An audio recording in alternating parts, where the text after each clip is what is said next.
श्रीमते रामानुजाय नमः। श्रीमते निगमान्तमहादेशिकाय नमः। श्रीलक्ष्मीनारायणाष्टकं ध्यानं चक्रं विद्यावरघटगदादर्पणं पद्मयुग्मं दोर्भिर्बिभ्रत्सुरुचिरतनुं मेघविद्युत्त्रिनिभाभं गाढोत्कण्ठं विवशमनिशं पुण्डरीकाक्षलक्षोभ्योः एकीभूतं वपुरवतुः वः पीतकौशेयकान्तं शङ्खचक्रगदापद्मकुम्भादर्शाब्ज पुस्तकं बिभ्रतं मेघचपलवर्णं लक्ष्मीहरिं भजे। विद्युत्प्रभाश्लिष्टगणोपमानौ शुद्धाशये बिम्बित सुप्रकाशौ चित्ते चिदाभौ कलयामि लक्ष्मी नारायणौ सत्त्वगुणप्रधानौ।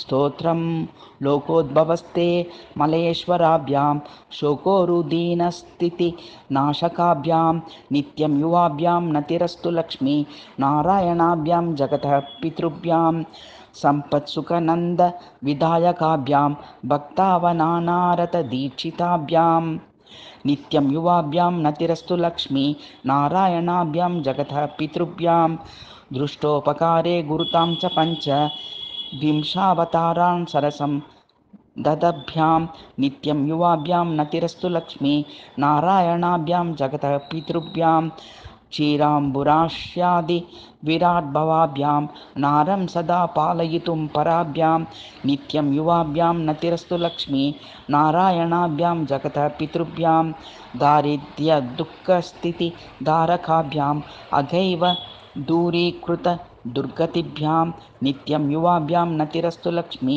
नारायणाभ्यां जगतः पितृभ्यां भक्तव्रजागौगविदारकाभ्यां स्वीयाश योद्धूतरजस्तमोभ्यां नित्यं युवाभ्यां नतिरस्तु लक्ष्मी नारायणाभ्यां जगतः पितृभ्यां रक्तोत्पलाभाभवपुर्धराभ्यां पद्मारिशङ्काब्जगदाधराभ्यां नित्यं युवाभ्यां नतिरस्तु लक्ष्मी नारायणाभ्यां जगतः पितृभ्याम् अङ्गिद्वव्याभ्यचक्रकलकल्पकाभ्यां मोक्षप्रदप्राक्तनदम्पतीभ्यां नित्यं युवाभ्यां नतिरस्तु लक्ष्मी नारायणाभ्यां जगतः पितृभ्याम् इदं तु यः पठेत् स्तोत्रं लक्ष्मीनारायणाष्टकं येहि कामं निष्मुखसुखं भुक्त्वा स लभते मृतम् इति श्रीलक्ष्मीनारायणाष्टकं समाप्तम्।